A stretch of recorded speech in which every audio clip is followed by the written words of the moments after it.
At Spaghetti Bridge, what we believe is that society has constructed particular understandings of knowledge for which the current education system places children in a passive role, whereby that knowledge is imparted to them, and then their requirement is to regurgitate that same knowledge through an assessment. And so what we believe is that through that process, there's not really an active, creative engagement from children in the process. So what we wanted to do at Spaghetti Bridge, through enterprise learning as a model, is place children in a more active role, to be more creative in the process.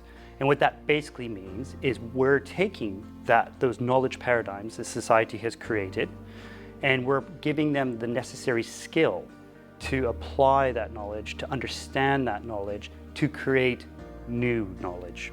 And the new knowledge is the creative process. That's the point where in enterprise learning, through a project-based approach, we place them as an active participant to be challenged by real-world questions, using that knowledge that's been established to be able to solve problems, work with others, in order to create new knowledge, so an output to the project. So in that process, what we have done is we've borrowed particular methodologies that are known throughout the world. So for example, there's project-based learning, or the acronym plays out as PBL. However, we don't adopt totally the project-based learning paradigms that have been established in other organizations, because we work with particular children who require additional support through our relational support strategy. So we have combined some of the elements of project-based learning with our relational support strategy to ensure that the curriculum is broad and balanced, that there's a range of different subjects going into understanding how the children are going to answer the question for the project, which then therefore defines enterprise learning. Through our enterprise learning, we have a really unique opportunity to support our staff in creating amazing projects that really tap into our relational support approach. We're given the opportunity to build projects through engaging in the subjects that the students really love, in their passions, the things that they make them really excited. And by building up those small projects, it's an experiential learning approach, we can really get to the heart of what really makes them excited. A really good example of a project that's been considered is a project based around our PSHE literacy book of Wonder. So the teacher chose the book around the group's needs at the moment, basing it on their education and healthcare plan targets. The book itself is about friendships, relationships, being different and accepting people. And it really works with that group of young people because it's something they need to focus on. But beyond that, it gives them a great opportunity for us to weave in our pillar curriculum, that we can bring in different subjects, initially by stealth so that they don't realise they're learning, but actually giving them the power and confidence to really engage in their learning, really engage in different subjects and hit those skills and knowledge and understanding information that they really need to know at this point. So how we bring in the different pillars is through looking at whatever the hook is in the middle, whether it be a real world question, whether it be a skill that the young person needs to learn, whether it be a PSHE literacy book, or a trip or an expedition that the young people are going to be going on. So you start with that as the centre. Once you've got that, you can start to pull it apart. So if you're talking about a book like Wonder, within that book, that has a lot of PSHE literacy elements around friendship and understanding, but it also has a lot of different issues that are based on our curriculum. So for example, within human and social, there's a really big emphasis on the projects that the characters do within the book. So the group were learning about different periods of time, they're learning about the Romans, they're learning about Egypt. So they've been looking at chronological timelines. There's a huge element where the characters in the book hold their own science fair, and that's the project that the group have chosen to really focus on. They're focusing on having their own science fair within school so they can present to their peers within school and staff their ideas from a science fair, making volcanoes, setting up rockets. They're even going to send up a weather balloon. They're really excited about sharing their scientific ideas, all through the hook from the book. Taking this project-based learning approach, it definitely helps encourage children to join in with core lessons like the maths and the English, and to incorporate like science into it but it's given the children an insight, so it's not anything scary or unfamiliar that they're going into. So for English, for example, we've been writing stories, and we've been writing out research that we've done on our projects. So that's been something that the children have been able to do independently. I think we've adapted the overcoming barriers and 21st century skills. We've combined them both to help use those skills to allow them to be more independent. What we're doing with those young people is giving them learning that's incredibly structured around their needs in a way in which they're able to access it, which is something they weren't able to do in mainstream school. We're giving them the access to learning in lots of different formats, but we're also showing them the interconnection of subjects. So if they're doing something within maths, it could be that it's linked with something in a creative subject, and that actually you don't just do things in isolation in the real world, that actually what we're doing is showing them that we're bringing things together, that everything has a purpose within another subject. So if they're learning about geography and they're learning about a city, what's the social impact of that? What's the business impact of that? What's the real world application within that?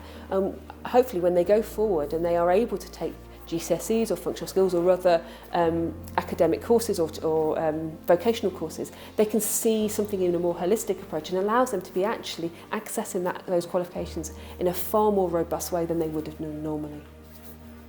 In a normal school, they'll put you down on a chair somewhere in the class with someone you don't know, say, write this essay, now do it 3 more times, and then break time, lunchtime, do it again. Whereas in Chiltern Bridge, they'll give you a set task where you build something or do something functional, and then you go through all the steps, and then you actually learn something that you use in your real life.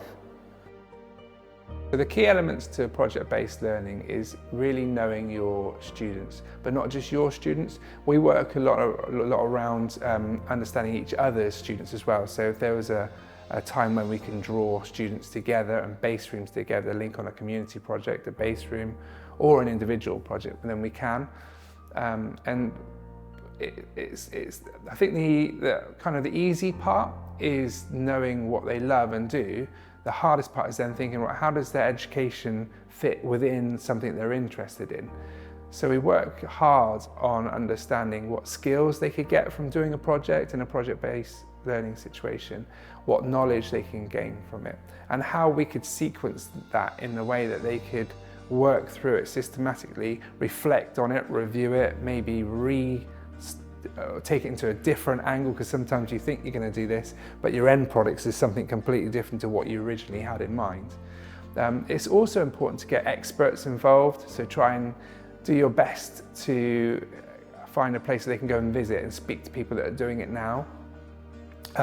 Entering an environment where they can link their interests with something they might want to do for the future, maybe careers, and also kind of linking in those real world situations within their project-based learning, maybe things from our cultural calendar, and linking all those other subjects that we're all really aware of, like your geography and history and science, but within a way that they're doing it through a project, not just a standalone subject.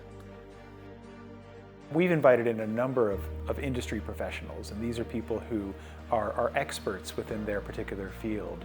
We've brought in a graffiti artist, a metal worker, a DJ, a videographer, who are actually practicing professionals. And our intention is that their experience and their expertise will inspire the students to think about what they could do and what their own potential could be. For example, we have a graffiti artist who's brought in paints and canvases, and many of our students have never had an experience of engaging with graffiti, with paints, with wearing the protective clothing. And so by moving them a little bit outside their comfort zone and challenging them to engage in something that they've never done before, they learn a little bit about their own potential. In addition, they are thinking divergently and creatively. They're following processes, they're sequencing, they're working as a group, they're learning to present and think about an audience, which are all really, really meaningful skills that will help them in the future. Our intention is that they will have I'd say, deeper understanding of the world of work and the skills that will make them successful, not only within education, but beyond education, in the world outside of the walls of the school. So project-based learning, or it's now officially called enterprise learning, is more just like, so your teacher or somebody who works in the higher-ups gives like a project for you to work on, and then throughout the term, or half a term, you work on that. Last term, for an example, when we're doing like a robot design, my classmate was using the computer.